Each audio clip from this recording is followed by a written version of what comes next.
Good morning, everyone. Welcome to our webinar on CMMC Level 3.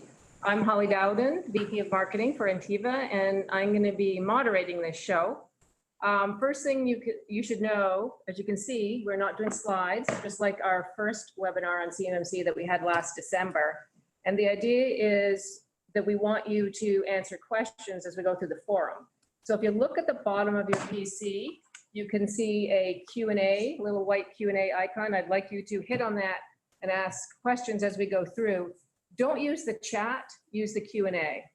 I can see the chat and the Q&A. It's hard for me to see both. So please use the Q&A and we'll answer the questions as we go through. We are recording this webinar, so everyone that's registered will get the recording tomorrow via email. And with that, we are going to jump right in and introduce our presenters. To my right is David Rossell, and he is our Director of Security and Consulting Practice. And David brings more than 20 years of IT and security experience to the table. And on my left is Frank Smith. He's our in-house security advisor. And Frank has extensive experience in the government contracting space in both IT and security. So you've got the experts here to answer all your questions on CMMC. And with that, I'm going to turn it over to David. Great. Thanks, Holly, and welcome back, everybody. As promised, now that CMMC version 1.0 is out, we're back to do a deep dive on that and how it is the same and how it is different from the old 800.171 standards. So we've been living and breathing this over the past month or so. There's a lot that is going to feel really familiar to folks who are used to 800.171. And there are some different things as well. So what we're going to do today is we're going to talk a bit about what's happened since we last met. And then we're going to do a bit of a compare and contrast to 800.171. Specifically some contractee sort of process stuff. Then we'll go into CMMC level 3 and do a little bit more of a deep dive, specifically on the controls that are in CMMC level 3 that are not in 800.171. We'll talk a little bit about gotchas that we noticed in the controls in CMMC level 3 and answer your questions. And if we have any time left after that, I'll be really surprised. So why don't we get started with what's happened since we last met. Just about at the deadline at about midnight or so, CMMC version 1 was released. Kudos to Katie Harrington and her team for getting it out on time when they promised they would. In addition to that, an accrediting body or certifying body has been formed. The Cmmc Accreditation Body, appropriately enough, is its name. Its website, by the way, is cmmcab.org. You should go there and check it out and revisit it periodically. As far as we've been seeing, no MOU has yet been signed between that body and the DoD, but we expect that to be coming soon. And again, the CMMC accreditation body is the group that is going to be certifying the assessors. The C3PAOs equals the assessors. I love that. Interesting things about the assessors that you'll see if you look at the CMMC AB website.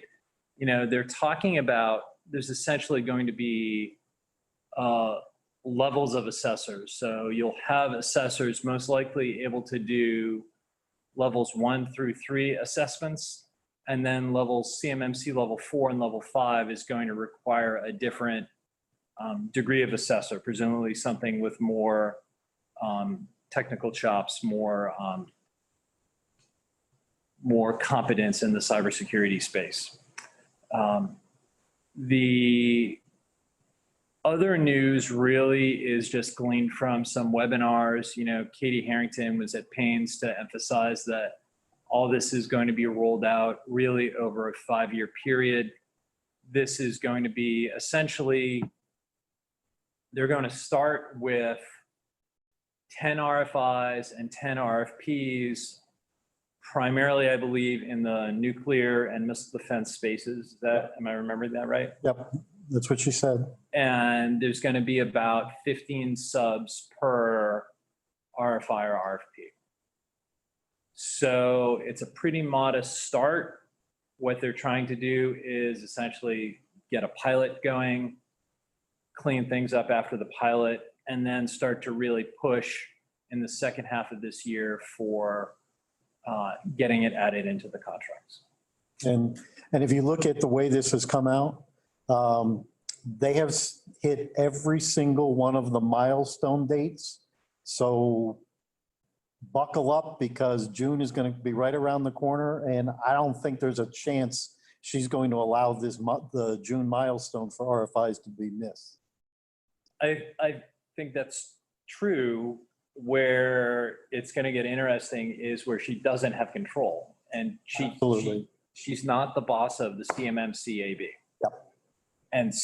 And everything hinges on those guys getting assessors accredited. And I think if there's any place where this is going to break down, it's going to be there. Because if you look at the board of directors of the CMMC accrediting body, all those people have day jobs. And there's not information yet on where this organization's offices are going to be. Are they hiring staff? Have they hired staff? How aggressively are they going to move? And I'm actually kind of concerned about that with the DOD and Katie Harrington are going to be pushing a timetable that the assessment infrastructure is not going to be constructed to be able to sustain. So TBD on that. So do you want to talk a little bit about? Yeah. So, 71? yeah, so like everybody kind of figured, CMMC level 3 largely is based off of the 800-171. There are some noticeable differences, though, in the way things are going to implement with it. The current, and now I'm going to talk like from the contracting standpoint. So 171 requirements are implemented through the DFAR 7012. That applies across the board, all your DoD contracts. I don't think they probably missed any going back and updating, but certainly since the requirement came out 3+ years ago, just about every contract's been reissued, and we'll have the requirements specifically in there. To David's point, the CMMC is expected to roll in through about 2026. So the current DFARS requirement will not change. Right now, CMMC is not expected to be backfit to any contract. So as your contracts come up for a recompete, expect to see it come out. You don't have to scramble. We don't have to get 300,000 companies in the defense industrial base certified in the next 9 months. But by the same token, you know, a couple of years from now, you're going to probably be running across it, if not sooner. CMMC level certifications will be contract specific, and they will be at the discretion of the contracting officer and the program manager to assign a level. That level will be specific to that contract. You don't have that contract, you're not eligible for award. Or I'm sorry, you don't have that certification level, you're not eligible for award. There is guidance which has not been released yet. It's going to be DoD instruction 5000, and right now it's .cs because it's in development. It's got this goofy name, blah, blah, blah, about guidance and everything, but the bottom line, that is the outcoming guidance to the contracting officers and to the program managers in how they should assign CMMC level requirements to their particular contracts. Whatever comes out in that will likely turn around and become part of the Defense Acquisition University's training to the acquisition workforce. That'll kind of start getting us down the path of where we can put some structure around what levels will be required for what kind of work as it comes out. Not to beat a dead horse, federal contract information is considered level 1 for CMMC purposes. We don't know exactly which part of the contract will be considered FCI. That'll presumably be part of that guidance. That's what you're going to have as a bare minimum. CUI is still tied into level 3 in a lot of the discussions, but there's still that huge gap between what's CUI and what's not CUI, even though the National Archives has a lot of guidance on it. I've yet to see any real traffic coming out of DoD, email that's tagged appropriately,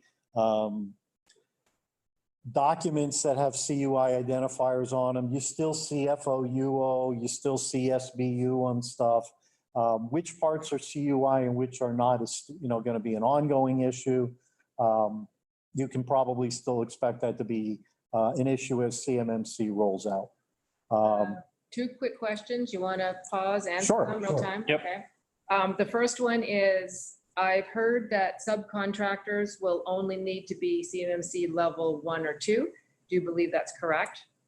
So let's use the example where the prime is a CMMC level 3.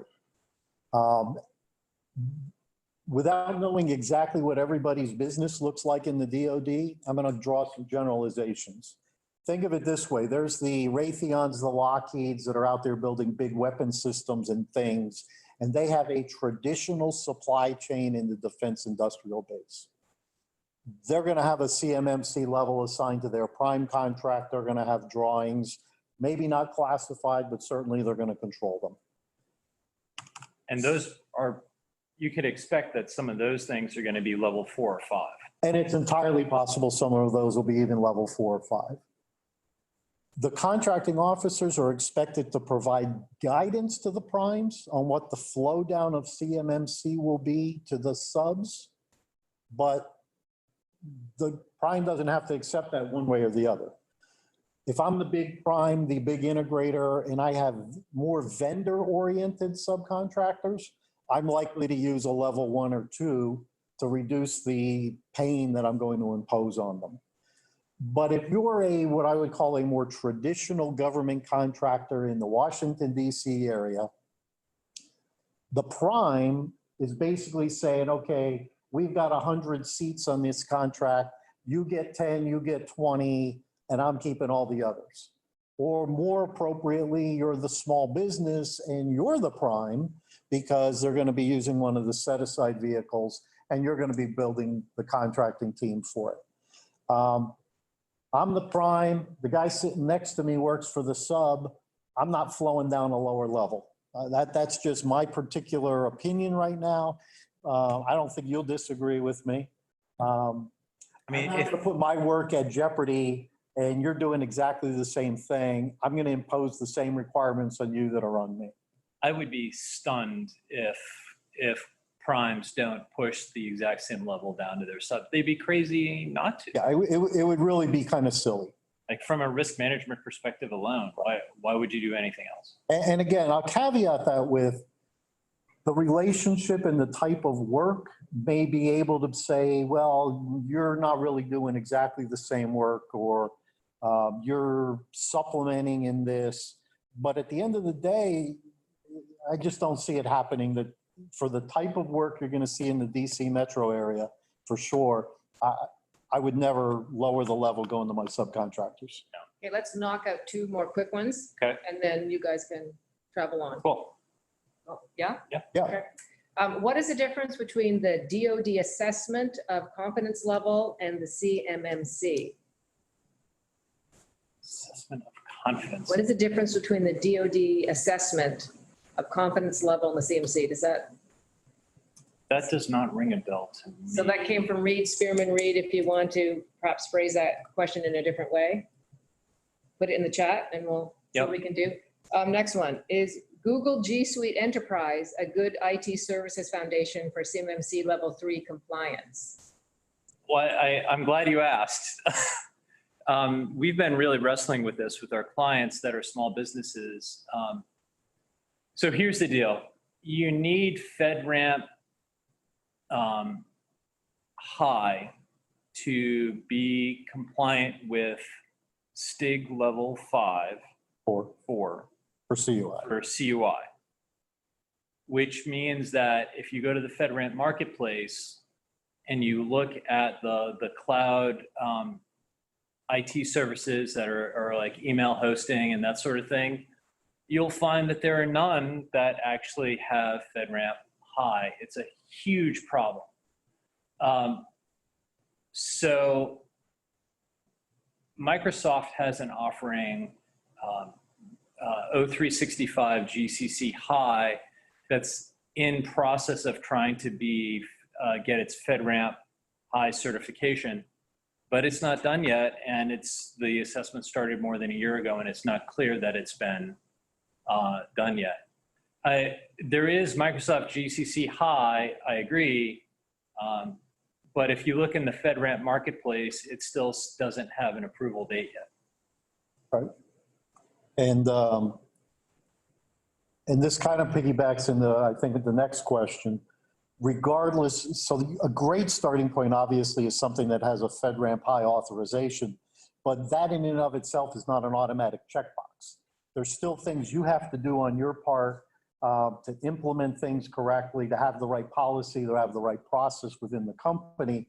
It's that much easier if you've gone after something that's GC or FedRAMP high, but it's not I subscribe to this, therefore it's an automatic checkbox. Like, for example, principles of least privilege. If you're in a FedRAMP high, but all of your users are O365 global admins, that's not compliant. Office 365, same question, CMMC. It's the same issue. It's the same problem. We're still waiting on that FedRAMP high certification.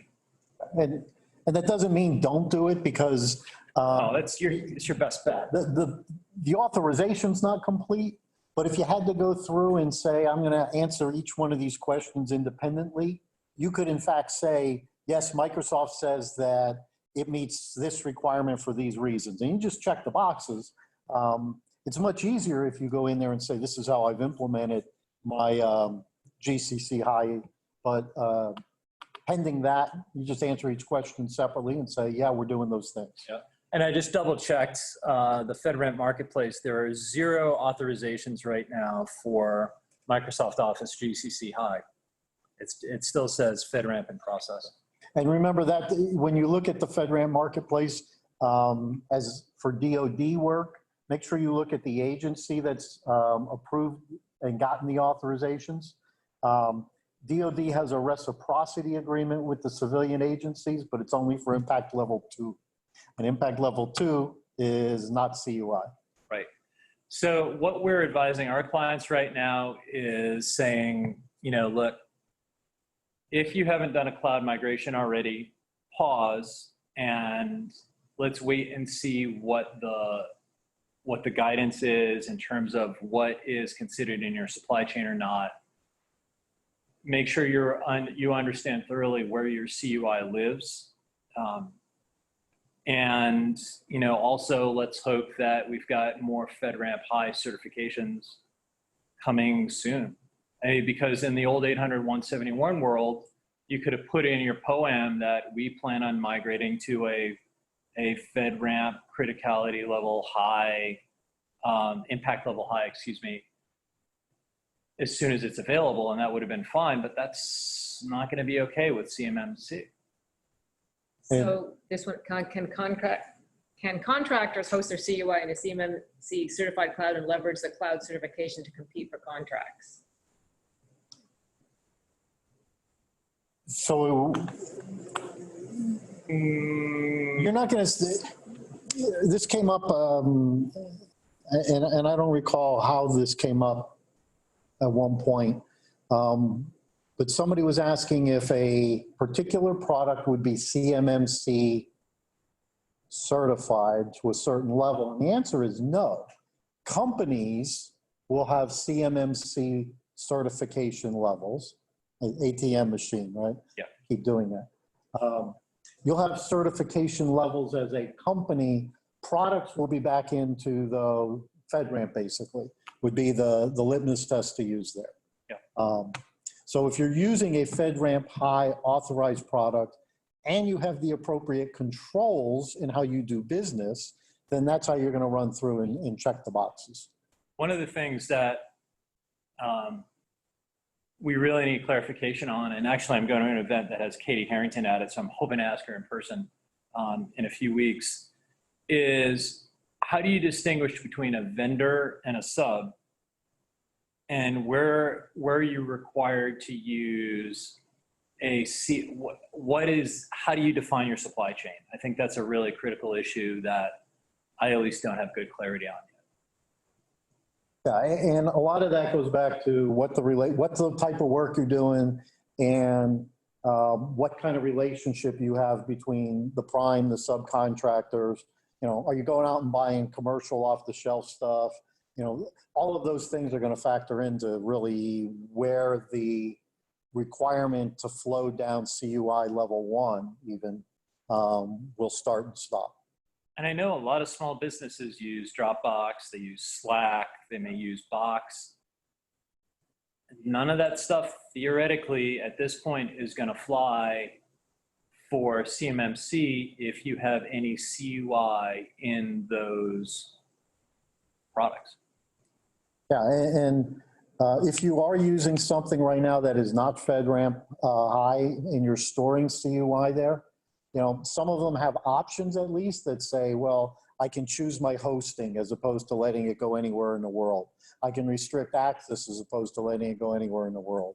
I can have full encryption while it's in storage. I can have it backed up and be stored. I can, you know, you can put some of those controls in there, but to say that there's a blanket solution out there that's going to fit all the requirements, right now there is not.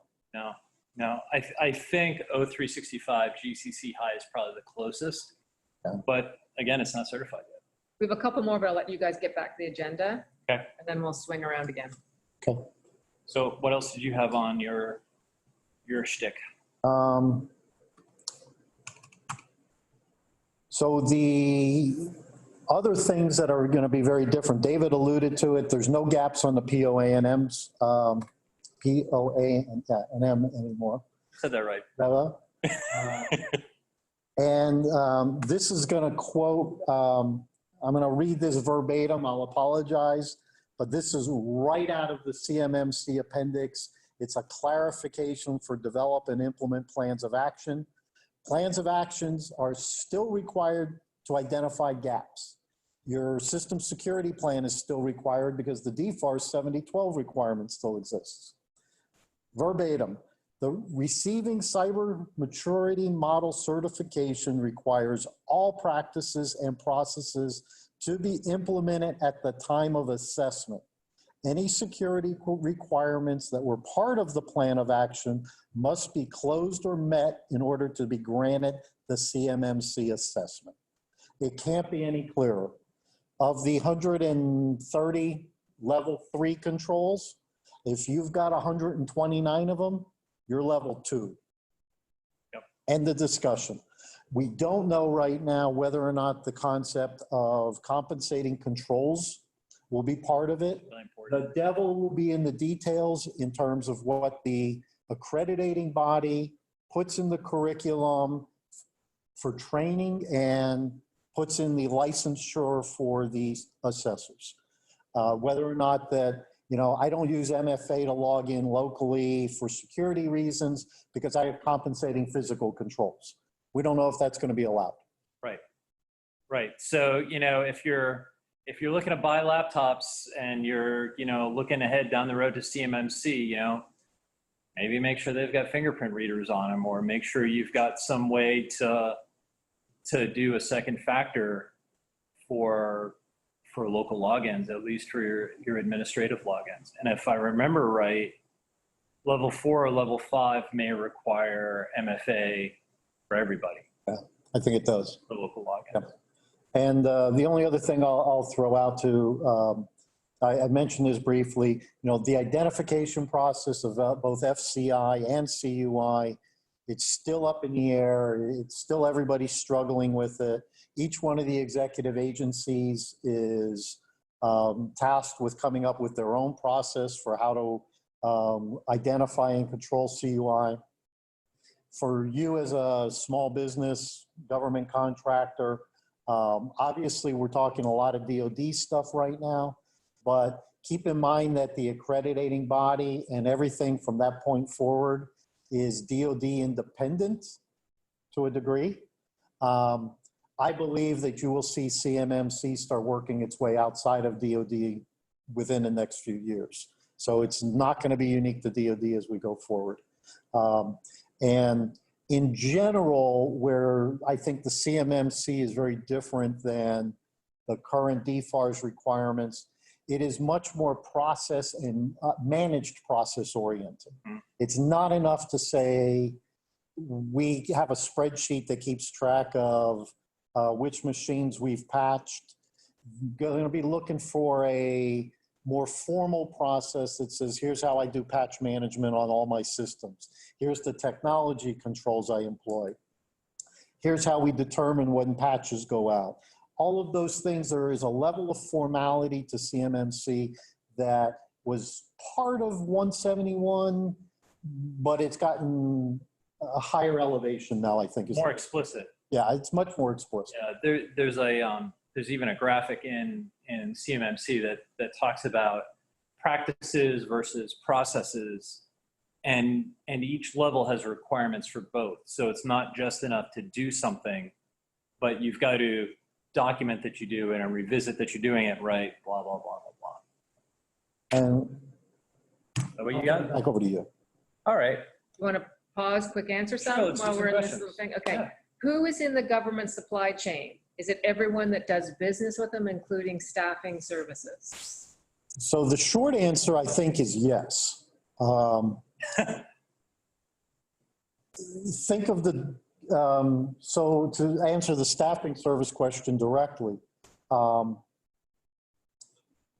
when you work on a contract basis with a DoD contractor, I mean, that is a vendor kind of relationship, but it's different than I'm going out and I'm buying pencils and supplying them to the government. I would probably say that you're going to have at least the level 1 requirement, because if they send you the position descriptions from the statement of work and say, I need you to help me find people like this, that's potentially federal contract information at that point, and you now have to have the level 1 certification. The level 1 certification, there's nothing new there. It really goes back to, and I think the FAR 52 requirement was last updated in 2010, and it goes back before that. It hasn't changed in a while. It's the 17 most basic controls that are part of 800-171. Yeah. And in fact, the CMMC is really clear. It says they've got a handy chart that shows you where stuff came from. And all 17 of CMMC level 1 are pulled from the 15 controls of the FAR. Okay, last question, then I'll let you get back to it. And just as a reminder, guys, don't put the questions in the chat, put it in the Q&A. There's a Q&A little icon and there's a chat, because the chat I can't see I can't see it easily. Put it in the Q&A, thank you. How about, and you may have answered this, David, I'm not sure, but I'm gonna repeat it anyways. How about FedRAMP moderate CSP for a level 3 cert? No. No. I wish I could say otherwise. It would make our clients' lives a lot easier, but nothing that we've seen so far would indicate that moderate is fine. It's got to be high because of CUI. If you just have FCI, moderate would be fine. Yeah, I agree with you there. A lot of FedRAMP GovCloud make claims of ITAR and 853 ILL-5. What are your thoughts on those? So if it, ITAR is sort of a different beast. yeah.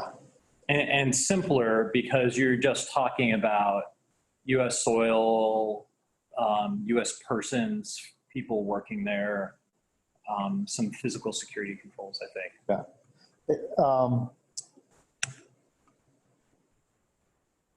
And it's not so much, I just object a little bit to the phraseology there. It's not so much about making claims if they're on FedRAMP. Yeah, they say our product is A, B, C, D, and E, but somebody's already come in and verified that that's true. So if you have a specific requirement that you're trying to meet and it's got a FedRAMP authorization at pick a level by whatever agency, you can take that as gospel that it's doing that. You have to make sure you've got the appropriate process around your half of it, that it's implemented correctly. Okay, we're at the halfway mark. I'll let you Okay. go on and we'll address the next ones. Okay, so we promised that we were going to do a deep dive on CMMC level 3. And so do you have that spreadsheet? Do Yes, we have the Dave. technology to actually display it? Absolutely. All right. We had no problems with this before. Okay. I'll bring it So- up. So what we're going to do is we're going to display on screen momentarily a spreadsheet of the deltas between CMMC level 3 and 800-171. So that'll show up shortly, and we'll just run through the list. And if folks have questions based on this, we can take them. All right. So we start with, if you haven't reviewed CMMC yet, let me introduce you to their identifiers and their naming convention. The first two letters are the domain. That is the broad category of the control. Then you've got a dot. Then you've got the CMMC level that the control lives in. So level 2, then we'll see level 3 further down. And then you've got the number of the control itself, and that's unique within the whole CMMC. So if we've got a 2.044, you will not see a 3.044. They're just numbered sequentially.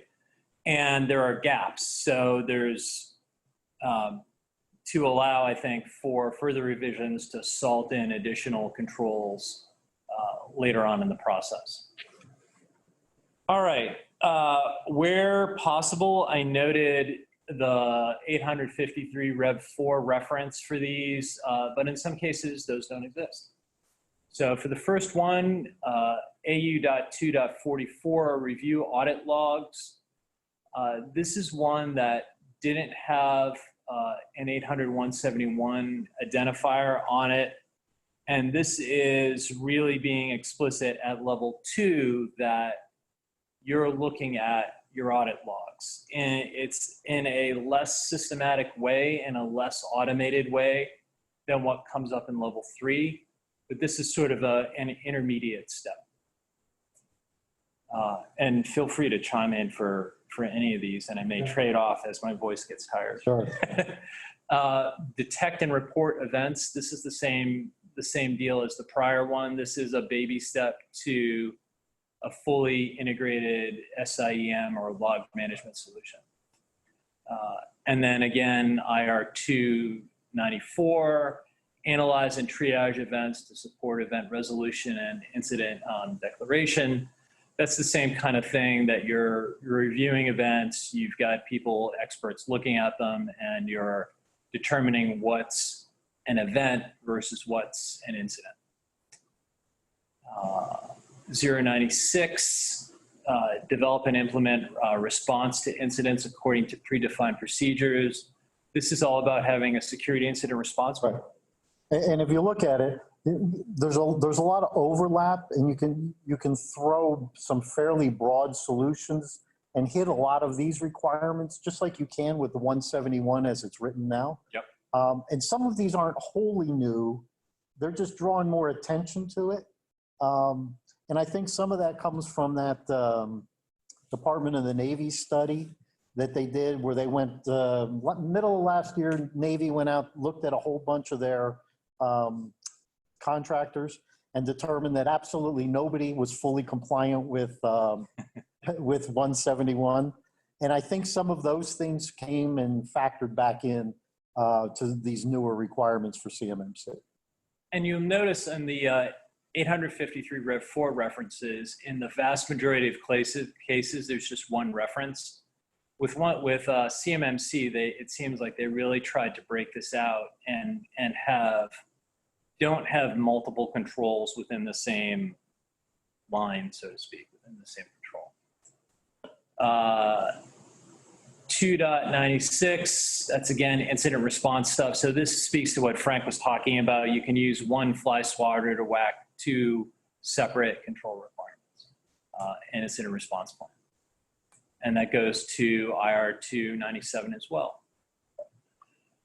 A focus on backups is entirely new. It was notably absent from 800-171, but business continuity in at least the basic form is mentioned in CMMC, starting at level 2 and then going on up. And I'll use the sledgehammer on the nail on this one, because it's really illustrative of, I think, one of the biggest changes with CMMC. It's not going to be enough to simply go in here and say, yes, I have this cloud backup service, and we pay them 35 cents per gigabyte, and we're good to go. You're going to need a backup plan, a disaster recovery plan. You will have to demonstrate that on some periodic basis, you test your backups. And it's that level of formality that I alluded to is going to make the difference between a easy assessment and a see you next week, got to come back because you guys aren't ready for me. And that's going to get expensive. And it's going to be expensive. Sorry. No, it's great interjection there. And not direct, make sure to, if I can just put a plug here, that your backups are encrypted both at data at rest and in transit. You know, especially if you're using a cloud backup service, make sure that they can't read your data. Use encrypted sessions for management of network devices. I don't know what the heck they put that in. I mean, I guess it's needed, but you know, it's new. And it's not even in 853 Rev 4, which is really hard to find any kind of control that's not in 853 Rev 4. Now we're at level 3, and you start seeing this is specific to CUI. 3.036, define procedures for the handling of CUI data. And this really speaks to them wanting a very intentional data management policy, which is going to help with things like data labeling. 3.048, collecting audit information into one or more central repositories. This seems small, but it's a significant change in that it's pretty much requiring that you have a SIM solution. You might have been able to make a case before that you could just manually check stuff, but this is them saying all your logs need to be aggregated, and then further down that you're actually reviewing that stuff appropriately. That was 048, 3.139, perform comprehensive resilient data backups. You know, again, that's speaking to that these are, that you've got good processes there. 3.144, risk assessment. Again, this is speaking to intentionality and using your processes to feed into your cybersecurity maturity. That is, that you're taking your risk assessment and you're using that in a meaningful way to shape your cybersecurity program. Down at 3.146, and if you could scroll up, Holly, that'd be great. Yeah. Implementing risk management plans. Again, these are written plans that you're revisiting on an annual basis. 3.147, managing non-vendor supported products separately and restrict as necessary to reduce risk. One example would be Windows 7. Yep. You know, if Microsoft didn't have the extended support program, you know, what's your plan for dealing with that and for managing that risk? Security assessments for internally developed software. You know, if you have an internal documentation system that you've built, how are you making sure that that is developed appropriately and that it's secured appropriately? You know, what's your software development lifecycle? Receive and respond 169 to threat intelligence from information sharing forums and communicating them to stakeholders.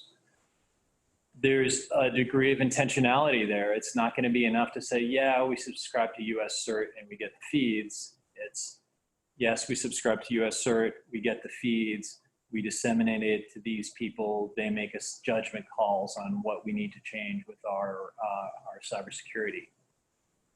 Implement DNS filtering services. Okay, I guess it's not a very exciting one. It feels like it's getting into the weeds a little bit, but it's a new requirement. Implement policy restricting publication of CUI, and they specifically, you note that those they specifically mention social media. You know, so you need to make sure you have a social media policy because that now has cybersecurity implications. 3.218, all of these three are brand new, and they represent a recognition of the risk that email poses. I think specifically it's really getting at here phishing as a vehicle for compromise of organization systems. So you've got 218 that's talking about they want to see a spam filter. 219, you know, you need to be employing SPF records, DKIM, DMARC. And then especially interesting to me is 220, where they want sandboxing, which is definitely not a part of a lot of spam filters. It is part of Office 365 ATP, which, you know, is a great product, but you want to make sure that you're being careful with your selection of a spam filter that can perform that sandboxing. Did you have anything to add on any of these? No, so bunch of new requirements.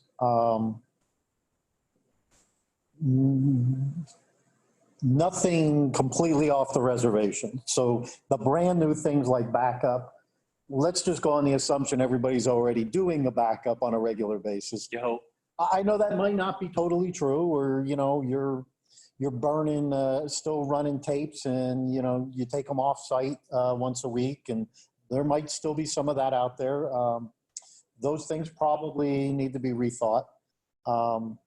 But in general, you know, last time we talked, I think we threw a number out around maybe $30 per user per month would be what it takes to go from, you know, kind of an okay cyber plan to be fully 171 compliant.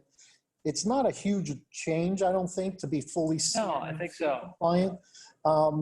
It might require some upfront effort, time, money to develop policies if you've got kind of a loose organizational structure. You don't have some real firm corporate policies.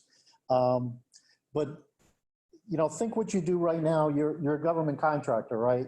Your CFO has an accounting manual. He says, this is how I do things for accounting. This is how we collect costs. This is how we allocate costs. This is what we do. He does that so that when DCAA comes in, they look at it and say, okay, you know, you've got all the right things going. You give it to the bank so that they can say you're in compliance with your bank covenants, and they'll float your receivables for you. You're seeing that now flow into the cybersecurity side of the house. Yep. And there's lots of policies out on the internet. You don't necessarily have to pay people like us to produce them. But if you don't have time, you can work with a provider like us to get them in place. If you download it, make sure you read it, because I've come across quite a few over the last, say, 6 months where, really, you do that? No, we don't do that. Oh, really? It's in your employee handbook. Oh, we better change that. Couple questions. Yeah. Are you ready for those? Sure. Bring it. And we have a ton of them, so we may have to answer some at the end. We had tremendous response to this webinar, far more people than we thought, so we're getting inundated here, but that's cool. Awesome. Can you please point to guidance to where CUI requires FedRAMP High? That is in the STIG. Yeah. So FedRAMP medium is cleared for impact level 2. FedRAMP high for impact level 4. And CUI by definition is impact level 4. When you get assessed against the CMMC standard, does the external auditor look at your organization's internal infrastructure controls processes, or do they look at the environment you will use for the contract? So that's actually a real good. That's a really good question. So if you're CACI, to pick one of the companies out of a hat, CACI will have a cyber policy that's this big. You will probably then do a system security plan that's specific to the contract you're working on. Oh, yeah. And that would be your current DFARS requirement. You'll do both, actually. You'll show, here's the companies, and here's the project team or the division or the contract level. It'll kind of depend on the size, I think. CMMC will be assessed at the company level. I don't think I have seen or heard anything that says that they will require a second assessment specific to the project. No, and one of the things they were talking about was that the assessments are going to be good for 3 years, which is really good news because we weren't sure. And it feels like they're trying to make it as easy as possible for organizations to sort of move through the process and understand that they can't have people going back to the well all the time. Right. So I think it's going to be a single company. Now, as to if your contract involves you hosting an application in a third-party provider, like say Azure or Rackspace or whatever, I think that's getting back to the supply chain question, in terms of where you need CMMC certification from them as a sub versus something as a product. If a company sells cloud-based enterprise products that are also used in-house, would the CMMC apply to that technology instead of FedRAMP when certifying the company?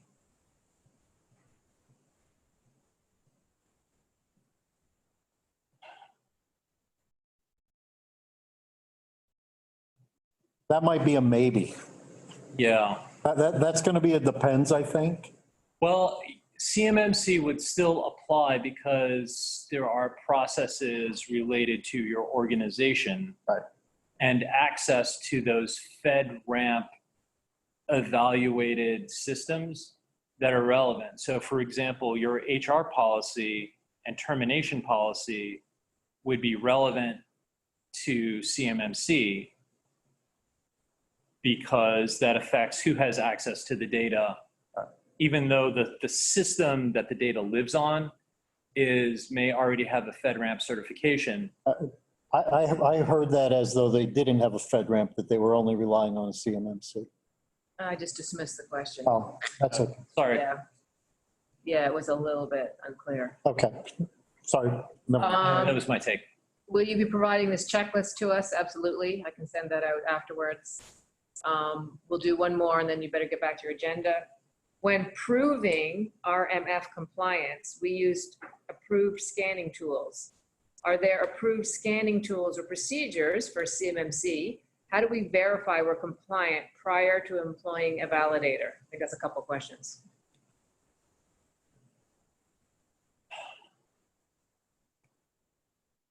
So I haven't seen anybody come out with any. Right now, and if you look at the accrediting body's website, they have a note that says, whatever everybody tells you, don't believe them. Yes, exactly. Because they have put nothing out that puts any standard for any product or service associated with CMMC. So the short answer is right now, no, there's nothing. Right. And look with great skepticism on any organization that tells you that they're going to guarantee that you're going to be CMMC compliant. Yeah.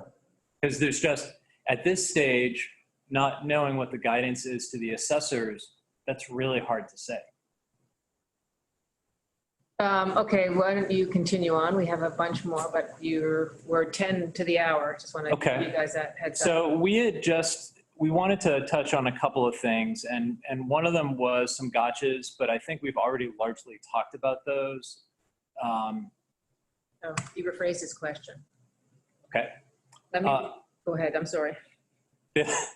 We did want to talk about steps you wanted to take to prepare. Yep.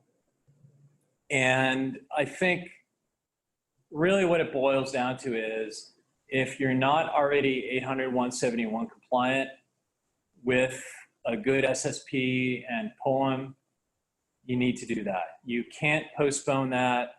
CMMC is not a way to get around it. And in fact, that's your best roadmap to being CMMC level 3 compliant. Yeah. And there's nothing you would do relative to an 800-171 self-assessment, create the SSP and POEM, that would be wasted effort for CMMC. Right. And in fact, once you do that, that gives you a good starting point to then come back and say, what's it going to cost me to get well? And then budget it out. You don't have to do it all at one time. Phase it over a period of months. If you think you've got a year before your contract vehicle comes up for recompete, go for it. But do it over time. Don't try to make it into a sprint and get it done in a few months, because while it might be possible, it will be painful to do it quickly. Yeah. You've got a lot of formality to create. You've got policies, you've got procedures. And then you can start talking about deploying technologies. Yeah, exactly. And then the other piece to this is, look at you really need to review what your data is and where your data lives so that you're securing that data properly, because data management is sort of a hidden key to CMMC compliance. And that's really gonna determine what you need to secure and how. So what was that question? It was Larry Schwartz. Let me rephrase his question. Do they, CMMC, evaluate our internal IT environment, or do they evaluate the environment that the project/contract will be operating in? The answer is, it depends. So some of that would be related to, let me rephrase my response. It would be both, because you're going to have user creation processes, employee onboarding and termination stuff, business continuity stuff. All of that is in the CMMC.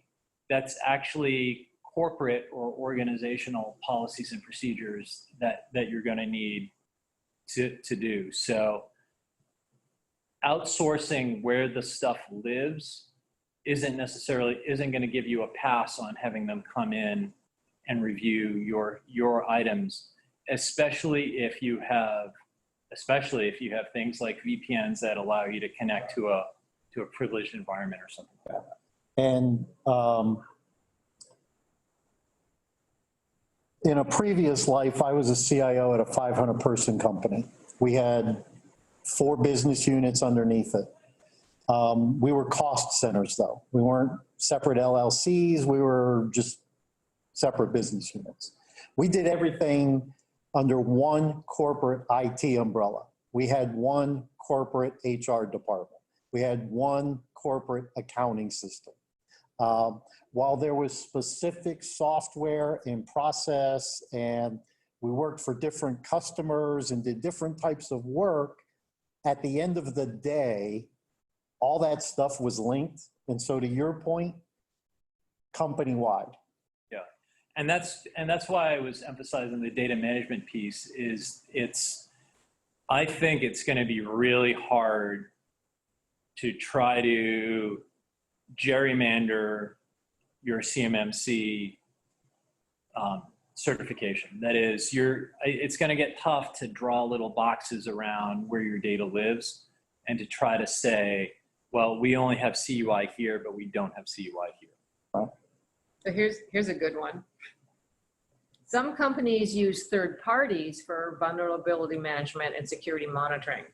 Some of this data is just metadata, but it's hard to always make sure that sensitive data, such as PII, doesn't make it to the downstream interconnections. What are your thoughts on those service providers and interconnections? So in general, those service providers and the interconnections are probably light years beyond where you are today in terms of their maturity. They live and die based on the fact that they can secure data. Their people are probably vetted as highly as any security cleared person. If you have US persons requirements on your data, you can tell them that ahead of time and they will only have US persons ever have access to your data. But do they have to have CMMC certification? Yeah, and I think that's going to come out over time. I don't think that they will, but you as the government contractor will say, I'm using solution X and these are the controls that they implement on it. And you need to make sure those things are documented in your service agreements and your contracts. And for example, under the current regime, under DFARS 7012, you know, we're a SIM-SOC provider for a number of DoD contractors. And we have an SSP and a POEM. Right. And that allows them to, you know, to work with us and say that, all right, we're checking with our suppliers. It's not clear yet under the CMMC regime if we're going to need to get a CMMC certification ourselves. Right.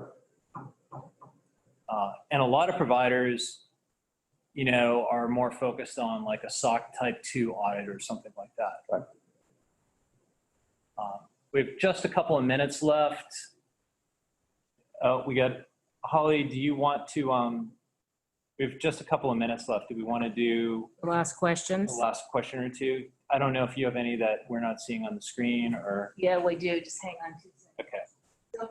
Power That's, for laptop. Darn that alternating that current. flashing red light is not good. My bad. Okay, here's a really good one. As a small business providing DoD services at $30 per user per month, that's expensive. The entire implementation is a high cost process. How do you recommend small businesses are able to afford the cost as we implement CMMC high to stay in business? All right, so $30 per user per month, you do the math, you go, that's a lot per month. $30 per user over 160 billable hours, and granted, not everybody's direct billable and everything else, but the overall impact is relatively small. Security is an allowable cost. It's not a direct cost, it is an allowable cost. You're gonna roll it into your overhead rate. Everybody's rolling it into their overhead rate. It's not like on 800-171 DFARS as it is now. Two companies look at a problem. One says, I'm willing to live with the gap and not add it to my overhead rate. The other adds it to their overhead rate. Their overhead rate goes up a little bit, the other guys don't. I may have mentioned this last time. If you were on the last one, I apologize. I did the math for a roughly $15 million company that needed to do some documentation, annual revenue 15 million, DoD space, needed to do a little bit of extra stuff, needed to deploy the SIM-SOC, needed to create some policies and plans up front. It made a difference on the wrap rate of 3/1000ths of a point. in the big picture, it's not that much money. It sounds like a lot up front, but everybody's going to be doing it. So the overall cost is either going to be, you're either going to eat it out of your fee, or you're going to just marginally add it to your overhead rate. And at the end of the day, half the defense industrial base will do one thing, the other half will do the other. It isn't really that big of an impact. But you're not going to be at a competitive disadvantage anymore if you don't, No. if you do it, because everybody's got to do it and you have to be certified as having done it. Right. Choice. Yep. Last Last one one? here is last one, then you're gonna have to wrap up. Okay. It's, we spoke of purchasing equipment earlier, PCs. You guys were talking about PCs and fingerprint and all that stuff. The message is, as organizations are building servers and workstations, they need to ensure that TPM chips are embedded into them. Is that correct? It's either level 4 or level 5 that is a requirement. It's not a requirement for level 3.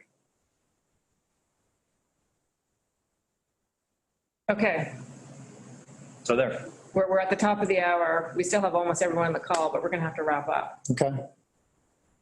Well, thanks for coming, everybody. Yeah. And we will be back probably in a couple of months once the guidance to assessors is released, so that we can go back through that. And there's been a lot of stuff that we've just had to say, you know, we don't know what's coming yet. By that point, hopefully we will, and we'll revisit. Yeah. I will be following up, as I said, with an email with this recording, the spreadsheet, and at that point you'll have my email. So if you have any questions that somehow I dropped through this process, or new questions, you'll be able to ask me directly. And yeah, we'll keep you informed of the next one. Yeah, and please don't hesitate to reach out. We love to talk with folks about this stuff. It's cool. And do those 171 assessments now. Use the gap analysis to figure out what the budget's going to be, and figure out how you're going to spread that cost over the next, 12 months, 14 months, whatever works for you. Yep. All right, that's it. All right, thank you. Thanks, everyone.